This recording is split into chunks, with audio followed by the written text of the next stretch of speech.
South Africa have won the second ODI by 67 runs DL method. Excellent clinical performance by South Africa.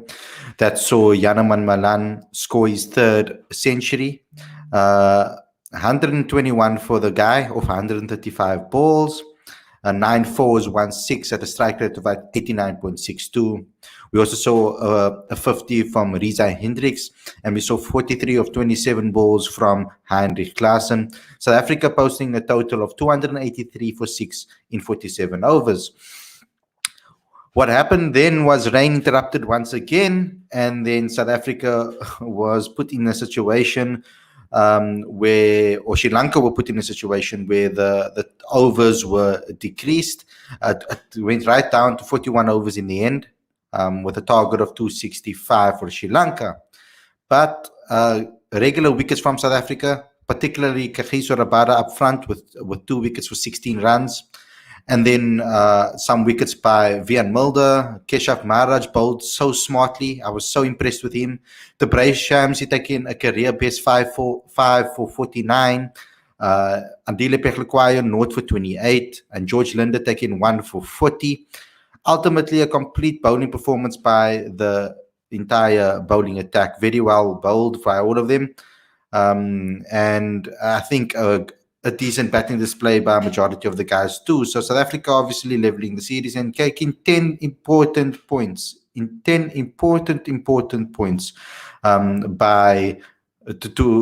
this chase, for this qualification, of course, in the Super League and all of those things. So that is very important that South Africa got that going. I want to know what you guys have to say today. It's going to be very difficult for me to read all of your comments. And I'll obviously need you guys to contribute with a super chat if you guys want your comments to be read out on the show. I've seen a joke of, if I pay you guys $1, then you guys will pay for a super chat. That's a very funny one. I like that 1 p.m. So thanks a lot for that comment. But I want you guys to just comment and give your insights into the game. I would like to hear your opinions. And do that by contributing with a super chat. You'll see a $sign at the bottom of the live chat. You just click on that. You can donate any amount that you want, and you will get your comment read out on the show. So let's get into the review. I'm still waiting for a couple of guys to join the stream, but you guys are stuck with me for now until that happens. Maybe I will just talk about what my opinion was first and foremost of the game and of certain players ultimately. That's what I'm going to be talking about. So let's start with Janneman. What I enjoyed about Janneman's performance particularly, let's start with him. I think that he was very, very precise in the way he approached playing spin today. That's what I was most impressed about. I think that the way he performed was a lot better than he normally does against spin, and I think his methods worked quite well. I think, yes, at certain times he looked a bit like finicky and a little bit unsettled, but he worked through it, which is the most important part. And to perform the way he has in ODIs, I don't think his place can be up for discussion anymore. I think that Janneman Malan has truly shown what he's capable of in the ODI format. South Africa need to play him in every single game until that 2023 World Cup. That is my opinion personally. Obviously, the views are my own and not the views of the guys on this panel. So that was my first and foremost my opinion on Janneman Malan. Now, I think that with more games he plays, the more games he plays in the subcontinent, the more opportunities he gets to play maybe in domestic cricket, that will obviously help him play against spin, particularly when he plays in Kingsmead in domestic cricket. It's going to teach him a lot about his game.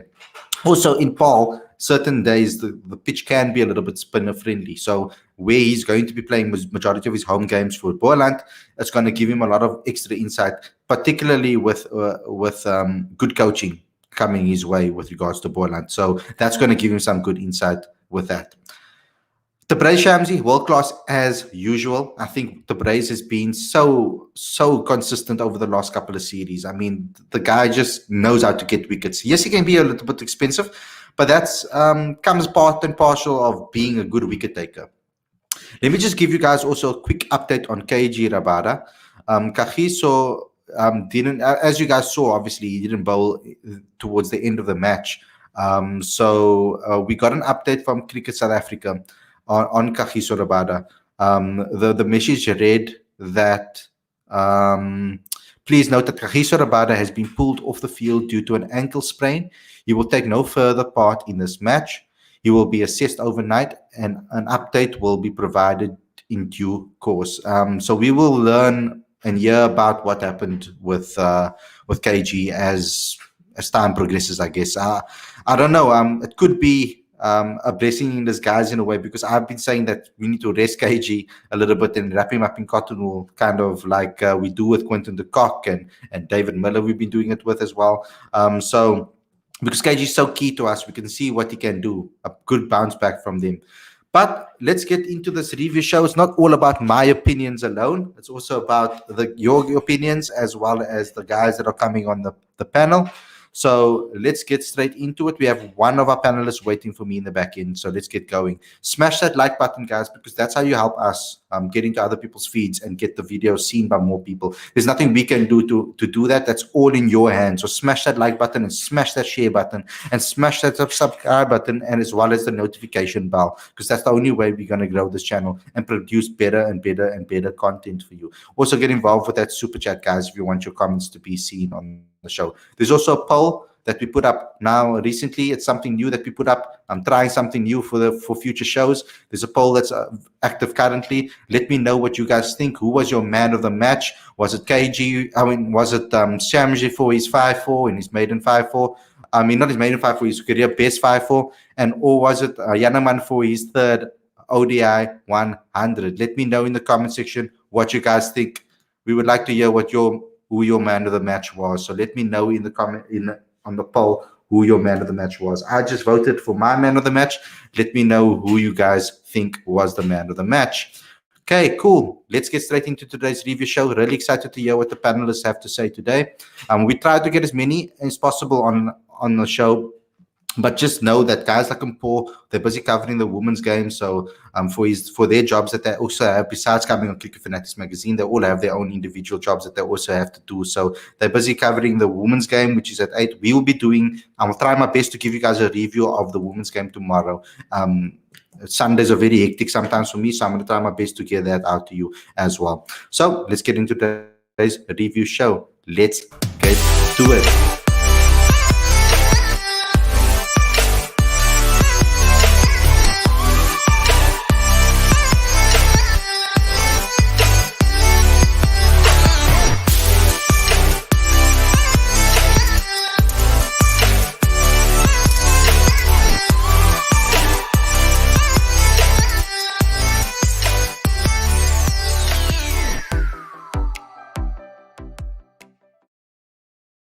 Hey guys, welcome to Cricket Fanatics magazine. This is your review show. I'm your host Khalid.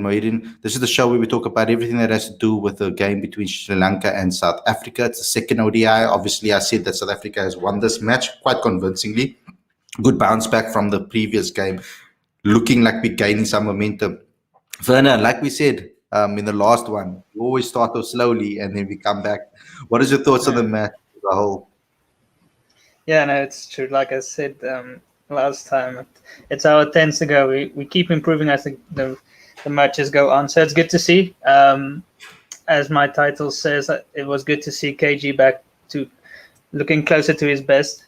Bowling a right length, him and Mulder combined well. But obviously it was set up by Malan earlier in the match.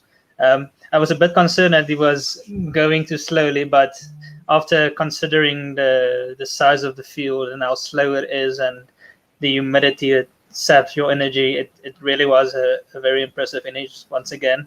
Obviously, he's really taken the ODI scene by storm, really taking every opportunity he gets. It's very good to see. Good contributions from Hendricks. I thought he did very well for his 51. Probably got out too soon, but then Klaasen stepped up at the right time today. He made a very impactful 41. He gave us the boost at the end that we needed. Well, we know that we got 10 points for this particular win, so that will take us up to eighth on the standings. It hasn't been 100%. It hasn't been updated currently. I think they say the last time it was updated is on the 2nd of September 2021. So if we look at this particular game, it will take us up to above Ireland, or just under Ireland on the rankings. Although we do have 5 games in hand behind Ireland. So 4 games in hand, sorry, behind Ireland. No, 5, sorry. 5 games in hand after Ireland. So, like, at least there's a lot of games that still need to be played from a South African point of view. We need to get that second win again in the last game to just win the series. That's so important. Let's get on another guest, another panelist on the show. It's Abai taking his normal stroll. Welcome to the show, brother. Good to see you again. Abai, you covered the game. So from your perspective, who stood out for you the most in this particular match? Who were you impressed with? I mean, obviously we know Janneman and the Braves doing their things, but were there any other people that you think stake the claim for the next ODI to keep their spot? I think it's a pretty easy answer, easier than I thought. I would have to go with Riza because 51 from 54 with Markham gone early. Yeah, he and Malan kind of had to consolidate the innings at that stage. And even though I've criticized him from time to time, we got to appreciate the fact that he's taken full advantage of this opportunity and made good use of it. Mm-hmm. Now, there's an elephant in the room, of course. Something that I would like to discuss. I mean, I've been called out on social media, all sorts of names about the last review that we did, when I said that Andile Pechlekwaya should be batting at 8 if he's going to be an all-rounder in the side, not at 7. So I just want to give a quick my own part. If those guys want to call me out on Twitter, that's all good. But come on the show and have your say. Don't be scared. Don't be a coward. If you want to have your say and you want to call me out, come do it online and have a chat with me. I don't want to fight with you. I just want to hear your opinions. It's about everybody's opinions on the show. I want everybody to have an opinion. My opinion is not always right. It's my opinion. So everybody has their views. You can ask Werner. I don't message Werner privately say, hey, why are you saying that on my show? I let them say what they want to say. So that's how it's supposed to be. But I just want to talk about Andile. I think that South Africa currently, it feels to me that they're stuffing him around a bit. They're not really giving him a proper role. Andile had a lot of talent. I remember speaking to Lance Kloosner not too long ago, and Lance spoke very highly of Andile. Now, Lance Kloosner is it's a massive legend in South African cricket. We all like him. We all know him. 50 today. Congratulations to him. Yeah, yes, of course, and congratulations to him on that. But Lance is a person that doesn't hold back on being honest. That's the number one thing that I've known about Lance over the years. He's not afraid of giving his opinion on things when he believes in certain things. And he spoke very highly about Andile Pechlekwaya and his ability. Now, I was very excited when Andile came onto the scene initially. I was very excited about him. But over the last couple of series, I felt with injuries and a lot of things that he's been suffering with, they've been kind of stuffing him around, I feel personally. I'm just going to bring on the next panelist on the show. So great to see you. And then I will continue with what I was going to say. I'm going to ask your comment on this now soon, Tsepo, because there is a big elephant in the room around Andile Pechlekwaya. There's something that we need to speak about his position in the side, etc., and his form. I personally feel currently that if they don't have a proper role for Andile, where they say, okay, we're going to trust you doing this with the ball and trust you doing this with the bat, then I think they should stop stuffing him around. And then what they should do is they should let him go back to domestic cricket, let him bat in all formats, let him go and bat higher in the formats for the Dolphins, let him get his mojo back, let him work his way back into the team, and then get the opportunity to actually go and play. And work his way back into the side, because I feel currently that they're just picking him. And some people might say it's because of quota. I don't like this whole quota thing, because I feel that black players are the only players that get a certain name or label when they perform poorly. There is no label for that has that sort of negative connotation attached to it for white players when they perform poorly. So, I mean, I know Andile will get slated today, but he bowled well. So, like, in specific pressure moments. That fifth over of his was a very good over. But I'm not saying that I'm not going here and saying, oh, Andile is the first name on the team sheet. He should be picked in every single game. That's not what I'm saying. So what I'm saying is currently he's with form, and I think he needs to get his mojo back. And I think that maybe need to replace him with someone else in the side for now. That is my opinion on Andile for this moment. But I would like to hear what you have to say, Seppo, because you always bring positivity onto my stream and into our lives. So what's your thoughts and your honest opinion on Andile Pekhulwai? You know what? I don't mind Andile Petlokwai in the team. I'm happy with him in the team. I'm not happy with his batting. Ooh, his batting it leaves a lot to be desired. But in terms of his bowling, there was never a time when Andile Petlokwai was an economical bowler in my eyes. He was always a bowler that could be sent to the boundary, a bowler that always played with variations, a bowler that was, he's either hit or miss. And the thing that I'm seeing now is that Andile is trying a lot of things, and he's just not executing them. So you're right. The man is out of form. Maybe the domestic space is what he needs. Maybe he just needs some more time with the Proteas setup.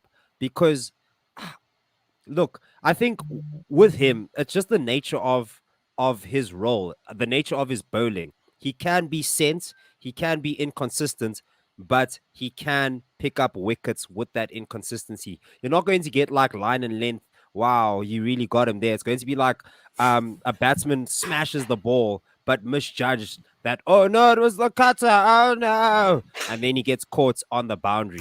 So I think that's just the nature of the way Andile bowls. He's very much a wild card, but in terms of where he fits in the team, he's either an all-rounder or a bowler. He's a bowler in my eyes at the moment because his batting leaves too much to be desired. He A needs lot of some work. Yeah, he needs a lot of work in the nets to really. I mean, where's the Petlokwai of that Australia series, bro? Where he just hit things out the park. Maybe he just got left behind trying to focus on his bowling. I don't know what happened, but yeah, he needs to come back. He's not the Andile that we used to know. He's definitely not 100%. But there are people that have, in my opinion, been playing worse that have been blooming in the team. Nice. So I don't mind him. I just want to ask you guys, I've been defending Andile with regards to this right now? Am I like saying, because according to the comment section, I'm defending him and putting a whole lot of I'm defending him currently. I'm the one defending him. Yeah, so I'm not in. I just want players. Eventually, I just want players to be picked because they're playing well and they're doing well and they're performing and they're getting picked because of their ability. Me personally, I'm not a selector. None of you guys in the panel in the live chat are selectors either. There must be a reason why they are picking him and why they're picking certain players, other than what you guys think. Because obviously it's all race all the time. So that's my point. And I want to just say that race has nothing to do with the way you perform, because they don't get compliments when they perform well. When KG performs the way he does, people are not saying, oh, it's because he's black. People are saying it because he's world class and he's a good bowler. But if someone performs poorly, it's because he's a quota player, because he's a person of color. I just want people to separate the two. I just want them to give credit where people are playing well and when people are performing poorly, because everybody performs poorly. Janneman went on a couple of bad runs as well, but now he performed well. We stuck with him, we supported him, and we give him a whole lot of support. When Aiden Markram was going through his terrible form in ODI cricket, we all stuck by him. We all said, let's stay by him. Let's see him perform. And let's give him the chance to perform. But I don't see the same with players that are non-white. And that's just from my observation in the streams that I've seen on this channel, in the live chats, etc. I see that there's a bit of a little bit of a what was the word I'm looking for, Werner? Bias? A little bit of a bias, yes. when Is this double happens. standard the right phrase? I guess. Double standard is a lot better. There we I go. like that one. Yeah, it's a little bit of double standards. So yeah, so let's get in. But my point is over here, Hashit, I'm gonna highlight you in this one. You're saying that when KG doesn't perform poorly, nobody calls him quota because you all will get ridiculed if you call him a quota player. No, man, that's The a whole world misquote. will. That's a So misquote. so player. Yeah, sorry. Just So I misquoted didn't. you there. That's not. Oh, you're quoting me. If you're gonna quote me right. That's because that's not what I said. So what I'm saying is when KG, I didn't say that KG is a quota player, and I say nobody calls KG a quota player when he performs badly is what I'm saying, right? And the reason what I'm saying is over here is that when Black African or players of color perform poorly, and don't use KG as an example, please, because you know what will happen to you guys if you guys call KG a quota player. You guys know that what will happen if that happens. So my point here is that you don't. If a white player doesn't perform, you can't call him a quota player, can you? So that's my point. Why does this word quota player have to have such a negative connotation? Because it's very demeaning to players. There are players out there that take a massive offense to that word, to be called that, because they've worked their whole life playing the sport for players, right? And for you guys, and try to put on a performance and sacrifice a lot of hours to play this game. And then when they perform poorly, for the fans to turn around and call them quota players, it's just I just feel it's not a nice thing to be attached to these guys, because there's a very big negative connotation that maybe if you're not from South Africa, you don't necessarily understand. But okay, let me just move on from that. Abad, do you want to say something? Yeah, I just kind of wanted to add to what you had been saying. So I think when it comes to talent, anybody who gets a chance to play for their country is to some extent talented. I think in Andile's case, I don't think his role has been clearly defined, and to compound that, he hasn't really been in form with the bat. But at the same time, going back to another thing that you said, whenever we criticize players, I think we should always stick to stats and ability. Like, so and so player hasn't been bowling well at the death. He keeps conceding like 12 plus and over at the death, versus calling them out for who they are, because that's totally unfair. It's very disrespectful. I think I think when it comes to Andile, I guess one option would be giving him more game time to see if he can reach form. I think he still is a reliable bowler from time to time, but his batting's there's still a big learning curve.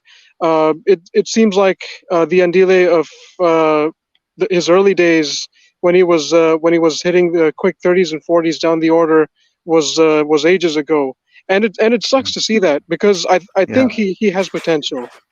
Yeah. Guys, please just understand me here. I'm not defending players here just blindly. Just please understand what I'm trying to say. Criticize as much as you want. I just want you guys to remove that quota player from your vocabulary when you're talking about certain players of color. Just say he didn't perform well. Just say he doesn't deserve to be in the team. Just say that he's not in good form. But don't use the quota player, because that's an extra double negative attribute that you're putting on top of it. Just criticize them. That's all I want. I've criticized Andile. I criticized him in the last game. I criticized him today. I don't think that they are playing him well as well. And I think he needs to be dropped from the team so that he can get some opportunities. And that's what I've been saying about him. And that's what personally what I think. This is not the views of Cricket Fanatics magazine, but this is personally what I think, that he should be given some opportunity to get his confidence back, because he's low on confidence. It seems like that. I've seen it personally. The work he's put in, you can see it. It's in front of you. He was injured very badly. COVID hit him quite hard as well with regards to the bio bubbles, all of those type of things. He got injured during that period as well. He put on a lot of weight. I even saw David Miller and them used to making fun of him on TV and stuff like that about it in the T20s. He lost a lot of that weight now. He's looking a lot meaner, a lot more focused, etc. So he's putting the hard works in. So I think that's for everybody. Kyle Verreynne hasn't been performing well. He's been giving opportunities sporadically. And I feel that's unfair too. I think that he should get an extended run rather than just getting picked in one game and then getting dropped if he doesn't perform. Because even when he does perform, he doesn't get picked again. But yeah, that's my opinion on this. Currently, I just want you guys to just say, look here, the player didn't perform well, etc. Bevan, this has got nothing to do with racism or being racist, etc. Please stop that. Because, okay, if you should know, being South African, you should know in the past what the past is like, what the past has been in South Africa, how much opportunities people get, certain people don't get afforded opportunities in this country. It's harder for others. Yeah, anyway. Werner, I would like to hear some more of you because you've been just listening there calmly and quietly to my rant again. What are your thoughts on everything that we said? Yeah, no, I agree. I am personally more a stats man myself. If you want to argue with me, you'll probably see now and then on Twitter or on Facebook. If people are arguing with me, bring me the stats that prove me wrong. Don't tell me he doesn't deserve to be in the squad. He's just there because he's a quota player. Show me that he is performing worse than somebody else, and then I will say yes. Like in this case, I can say Pegloquayo has not been batting well, and his bowling has been up and down.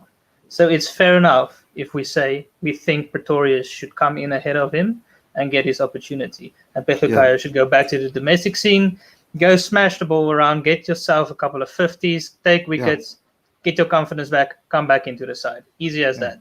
That's my opinion. It's pretty straightforward for me. As far as double standards, I do agree. I feel like, let's say Bavuma got that 100 Malan got today, right? Then I could still see a lot of people coming on saying, no, it was way too slow. That 100 isn't good enough. Markram would have done it a lot better. He would have got it at the strike rate of 110, that type of thing.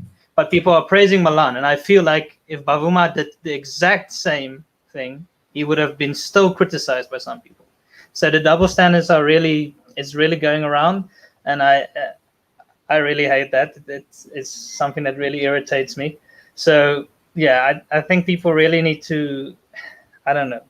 I don't feel it's real cricket fans that talk like that. Real cricket fans know what it's about, and they know the stats to back it up. They know that if Bavuma made this performance, it would be just as good as Malan making it. It doesn't. It's the numbers. It doesn't matter who is making them, what their skin color is. It's cricket. We all love cricket. We're here to watch how our guys are playing. We want to see our players bat well. We want to see our players bowl well. I want to see our players catch the ball, no matter who it is. We want to play as one unit, like our rugby team is playing as one unit. We want to see our cricket players playing as one unit. But that's all I'll say. Yeah, and I think South Africa's aim should be working towards produce like the rugby national team, working towards a time where everybody gets to be picked on merit. And I've always said it so many times on this stream that I don't believe that the quota system should be used at international level. I believe that, yes, I believe in equal opportunity. I believe that if a white player is performing at a certain level and a black player is performing at a certain level, that the black player gets preference because of the background that they've come from. I think that 50-50 should be maybe with regards to that. I think that's how you select it. But what Cricket South Africa has been trying to do, and I'm just trying to analyze everything and look at it as a whole, that they're trying to rectify the past by speeding up the process, by creating the quota system. And also the quota system is over a whole period of time. But this is not in my hands. So no matter what I say over here, it's not going to change the selection panel and make them do stuff that are not there. Abai, do you want to say something? Oh, forgot to unmute. Okay, so yeah, one quick point I wanted to make is when it comes to the quota system, I think I understand why it's there. Obviously, I think just like how you said, there could be a better way of implementation.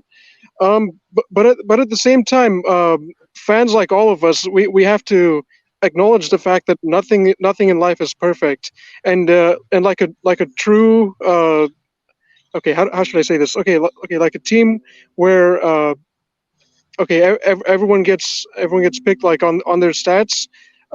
It won't necessarily happen. I mean, some players will get the short end of the stick.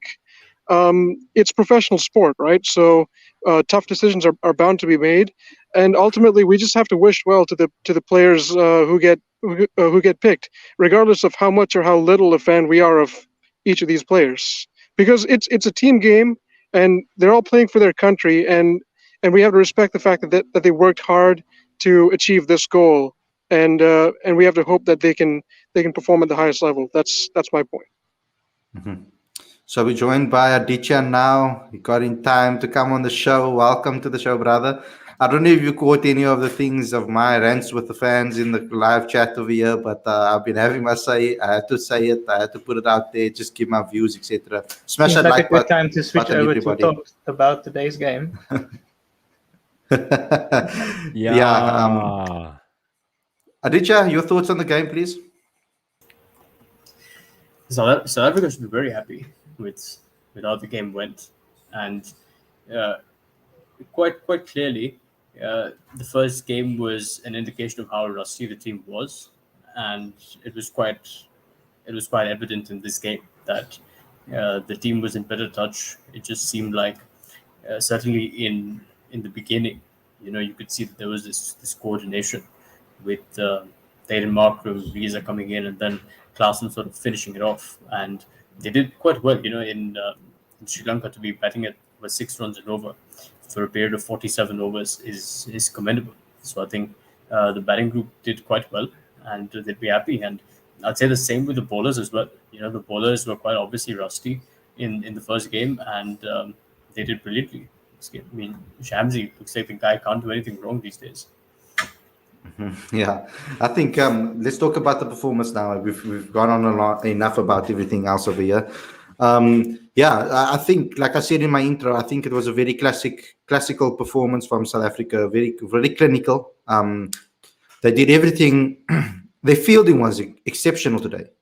I think that was something that I really enjoyed, especially on that wet surface, running in from deep. They stopped a lot of runs. I like the way George, Carl, Aiden from the boundary. They were excellent, all of them. George was excellent off his own bowling, etc.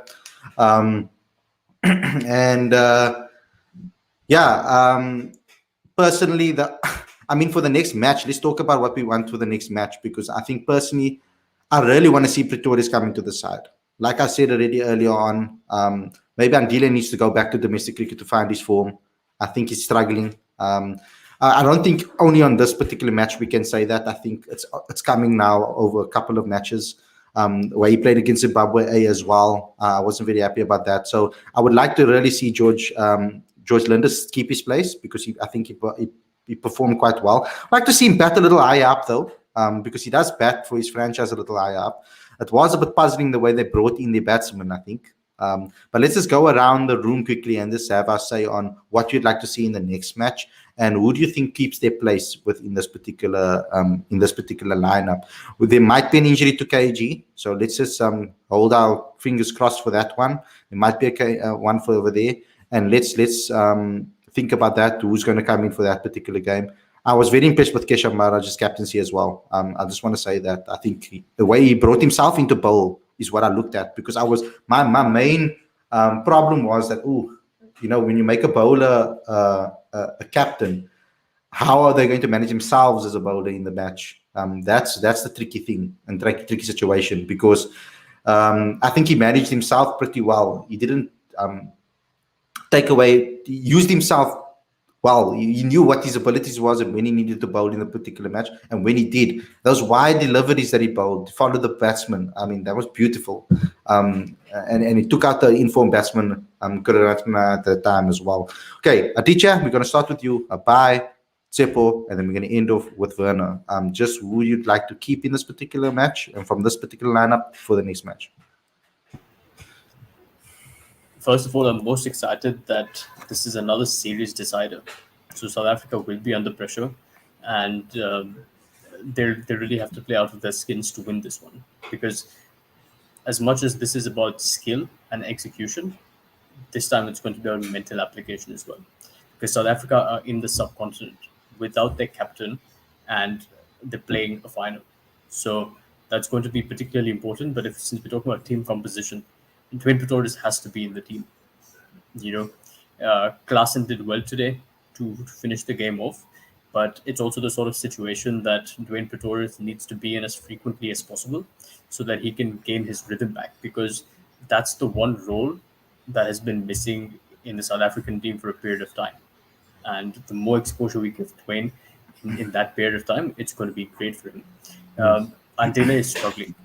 You know, there's no two ways about it, and I'm not sure it's healthy for him to be playing like that, because it's only denting his confidence further.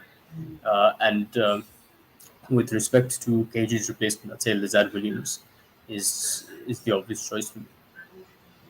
I just want to mention something about why I think. So sometimes I try to put myself into the coach's mind and try to analyze from the press conferences that I've been to, from listening to the way they speak, etc.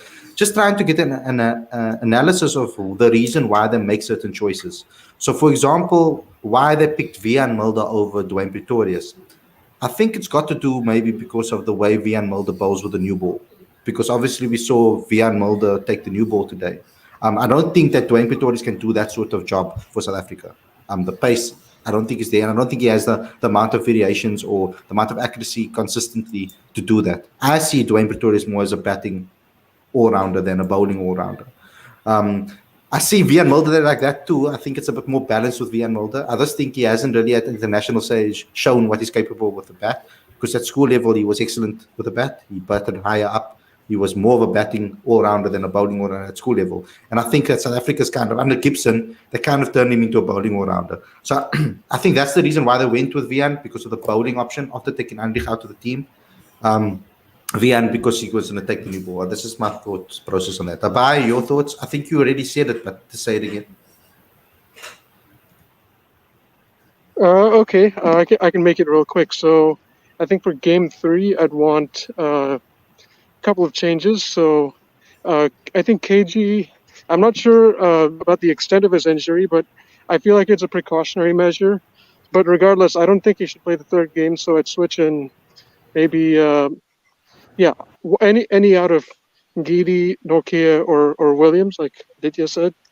And one more change is switch out Andile for Dwayne Pretorius. I'd be tempted to give Calvarena a chance, but I think I think there's not much of a need to change a combination that's just won a game. So I'm just changing. I'm just making a couple of changes to enhance the playing 11, but no need to change too much. Firstly, I want to say, shout out to Heinrich Klaassen. What an innings. What an innings, man. We wanted him to finish. We knew he had the capability. His strike rate was by far the best strike rates of all the South African batsmen. And I just want to hoy respect onto his name, because this is what he was supposed to do. And finally, he did it. So shout out. I expect Andile Petloquai to be out for the next game. I think there's a squad rotation going on to make sure that players get playing time. So I'm expecting the likes of either Lungi Ngidi or Lazard Williams, or maybe even both, to pop in. But where they fit, I'm not sure. I did like the look of Vian Mulder coming in with the new ball. I did say that pace off the ball would be something that we shouldn't be afraid to do. It worked in the West Indies for the West Indies very well, because slower balls are more difficult to get to the boundary. So I was happy with that. And Dwayne Pretorius, I mean, come on, this guy, he can't just keep warming bench. It would be weird if we don't see him in the next game. There'll be lots of questions. Although, isn't he? Just correct me if I'm wrong. Was he part of both the one day and T20 squads, or was he only part of the T20? So at the same time, while I'm like, oh, we should really see this guy, I think we saw Vian Mulder, and yeah, that was the other all-rounder that we were going to see with Pedro Quayo. Pedro Quayo is not going to play the T20s. He's not in the T20 squad. So I don't see why not just like continue with him. And extend the I say extend the batting lineup, but essentially he's just our bowler. In terms of who's going to replace KG, oh, I already said that. The top order looks good. Yeah, I'm excited to see how that happens. Well, I'm also happy that we dealt with spin quite nicely, relatively nicely. I remember it was going to be a struggle, but I'm impressed with the way we went about it. Yeah. I think I misspoke. I meant Ngidi is not part of the ODI. Yeah. Oh, it's Ngidi. Squad. Dwayne's I in both. see. Pretorius is, and Ngidi Wayne's in isn't. both. And Yeah, Gidi's not. sorry Okay. about that. Yeah, Yeah, then no, I'm no. expecting the likes of Williams or Heinrich nor Kier. To be frank, I don't see why we'd have at least one of our like premier fast bowlers in the premier fast bowler slots and see how we'd rotate them. So yeah, it would be interesting to see Lazard Williams because he'd have to lead the line. If he came in for a batter, he'd have to lead the line. And is that the type of pressure that we want to hold on this guy in a series decider? I'm not sure, bro. I'm not sure. Heinrich Nokia. My money's on that man. Yeah, same. Venom. I would also bring in Norkia for Obata, even if it's just precautionary. I'm sure it's not too serious. He looked fine after field. He was making jokes with Boucher, so I'm sure he's fine. But yeah, I'll bring Norkia in for him, and I would also bring in Pretorius for Pedro Quayo. I would be fine if Pedro Quayo gets another game, but I do think it's time Pretorius gets a run out, and Andile can. Yeah, I agree with you guys. He could probably do with a good season in the domestic scene to build up his confidence again. But yeah, overall quite happy with the game. It was good to win. It was a solid win, quite comfortable. Heading into the third one, hopefully we'll take this momentum forward. Hopefully Markram can take the good form he has shown in his first two games, even though he got out early today. Maybe he can take a cue off Malan and go get his 100. That would be great. I would love to see that.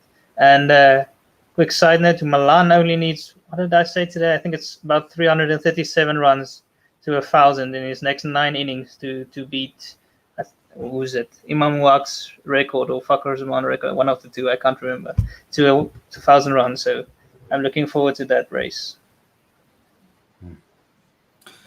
Okay, guys. Sorry, may I just add one more thing?